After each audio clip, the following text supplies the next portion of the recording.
Assalamualaikum warahmatullahi wabarakatuh. Perkenalkan, nama saya Fahmi Hanifi dari Teknik Industri kelas P2K1. Saya akan mereview 5 jurnal tentang PSKE. Jurnal yang pertama adalah berjudul Kajian Antropometri Pengrajin Tenun Ikat Khas Maluku. Penulis dari Nanseha Patriasina dan Paticelano Marcus dan Telani R.R. Paticelano. Adapun kasusnya, salah satu industri tenun ikat di Provinsi Maluku mengalami masalah, yaitu rendahnya produktivitas. Sementara permintaan pasar terus meningkat. Hal ini disebabkan karena alat bantu kerja yang digunakan adalah alat tradisional yang tidak ergonomis sesuai dengan ukuran antropometri tubuh pekerja, sehingga mengakibatkan pekerja bekerja dalam posisi duduk di lantai kerja. Untuk posisi kerja seperti ini akan mengakibatkan pekerja cepat merasa kelelahan, dan bila dilakukan untuk waktu yang lama akan menyebabkan gangguan kesehatan. Adapun tujuannya untuk mendapatkan data kuantitatif berdasarkan pengolahan statistik guna memperoleh ukuran antropometri pekerja yang dalam aplikasinya sangat berkorelasi dengan sisi ergonomik pengguna alat tenun ikat khas Maluku ke depannya. Metode yang digunakan untuk penelitian ini adalah metode deskriptif dengan tahapan penelitian meliputi tahapan survei awal, pemilihan sampel industri, pengumpulan data antropometri pekerja, dan menganalisis data. Kesimpulannya, berdasarkan penelitian, ukuran tinggi kaki pekerja memiliki ukuran yang beragam, sehingga disarankan untuk menggunakan kursi yang dapat diatur ketinggiannya. Lalu jurnal yang kedua berjudul menganalisis postur kerja dengan metode Rapid Entire Body Assessment atau RBA untuk mengurangi resiko musculoskeletal disorder atau MSDS pada operator mesin free-winding di PT XYZ. Penulisnya Dio Andika Nur Pratama dan Akmal Suryadi.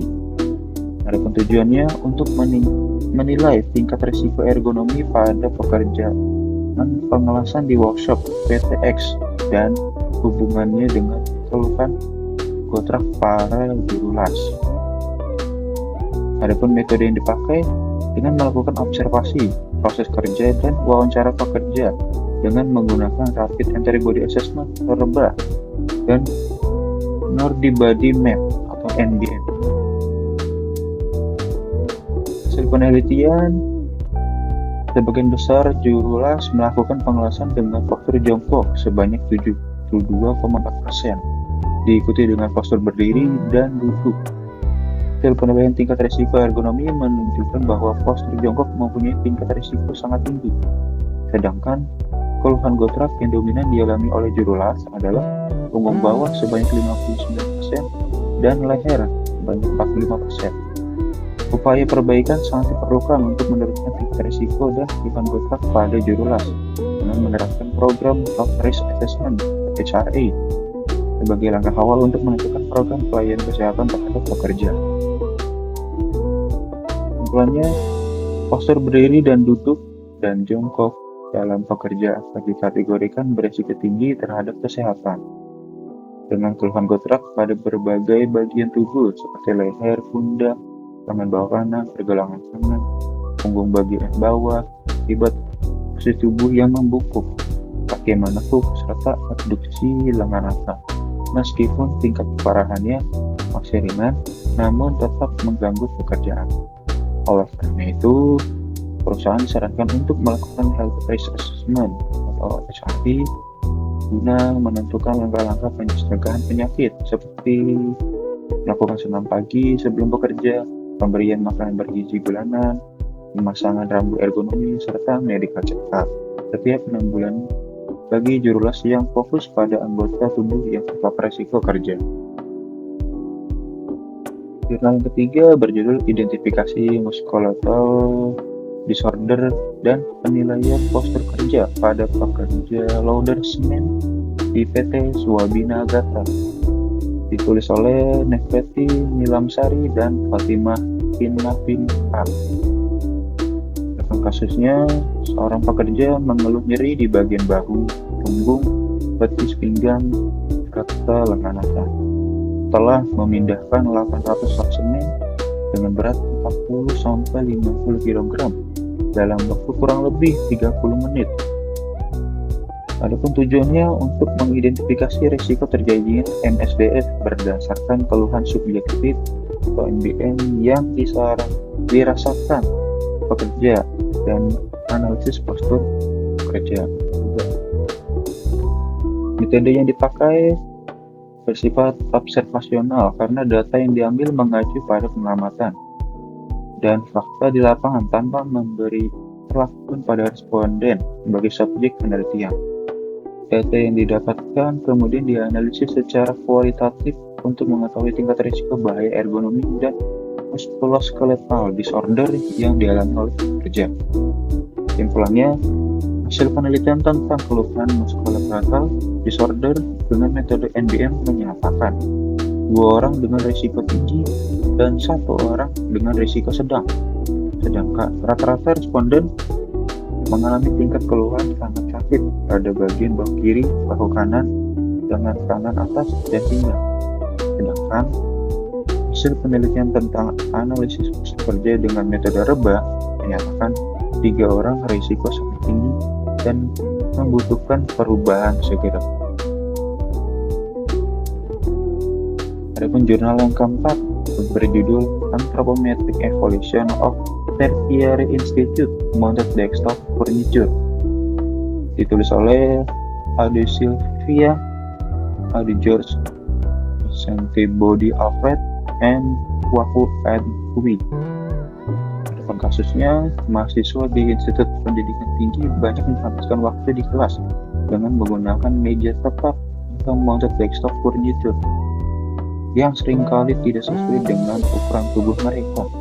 Hal ini dapat menimbulkan berbagai masalah kesehatan, terutama gangguan muskuloskeletal seperti nyeri punggung, leher, bahu, serta menurunkan konsentrasi saat belajar.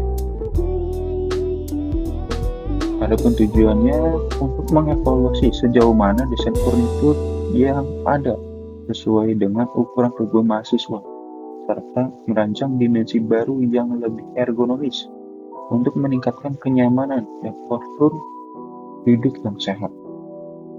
Metode yang dipakai berupa pengumpulan data antropometri dari mahasiswa dan menganalisis data tersebut dengan rumus ergonomi. Hasil penelitian, terdapat 3 furnitur yang sesuai jarak duduk ke meja, lebar sandaran, dan lebar meja.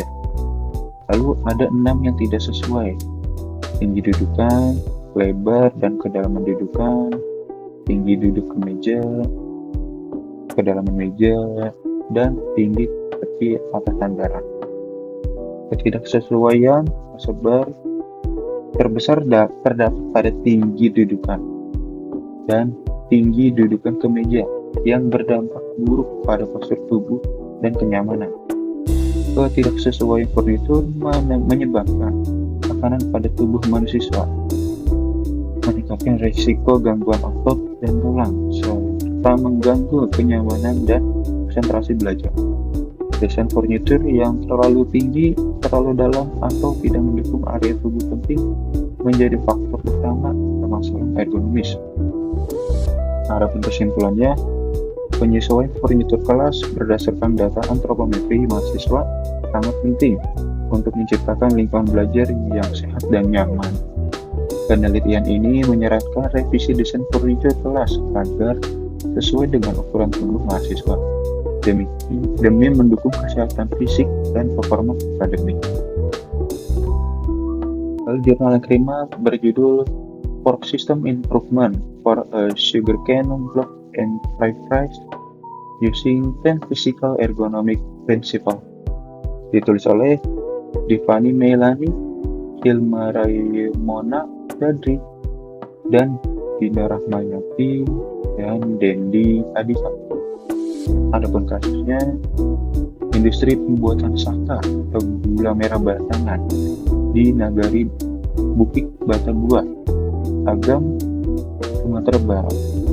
Meskipun memiliki potensi ekonomi yang tinggi karena produk pusaka yang manis dan digemari, proses produksinya masih dilakukan secara tradisional dengan fasilitas kerja yang minim dan pasar kerja yang buruk. Adapun tujuannya menganalisis sistem kerja pada 3 stasiun kerja produksi saka, yaitu penggilingan tebu, perebusan, dan pencetakan. Metode yang dipakai berupa observasi langsung dan wawancara di lokasi produksi, kuesioner Nordic Body Map atau NBM untuk mengidentifikasi keluhan otot tulang pada pekerja, pengukuran data antropometri pekerja untuk desain fasilitas kerja yang sesuai, dan evaluasi dilakukan berdasarkan 10 prinsip ergonomi fisik seperti postur ventral, pengurangan gaya berlebih, tinggi kerja yang tepat, dan sebagainya. Simpulannya, sistem kerja di industri saka tradisional masih jauh dari prinsip ergonomis. Dengan menerapkan 10 prinsip ergonomi fisik, penelitian ini berhasil memberikan desain alat dan lingkungan kerja yang baik, seperti mesin giling ergonomis, bangku, dan pengaturan pencahayaan. Penerapan rekomendasi ini diharapkan meningkatkan kenyamanan, kesehatan, dan produktivitas kerja. Sekian dari saya. Assalamualaikum warahmatullahi wabarakatuh.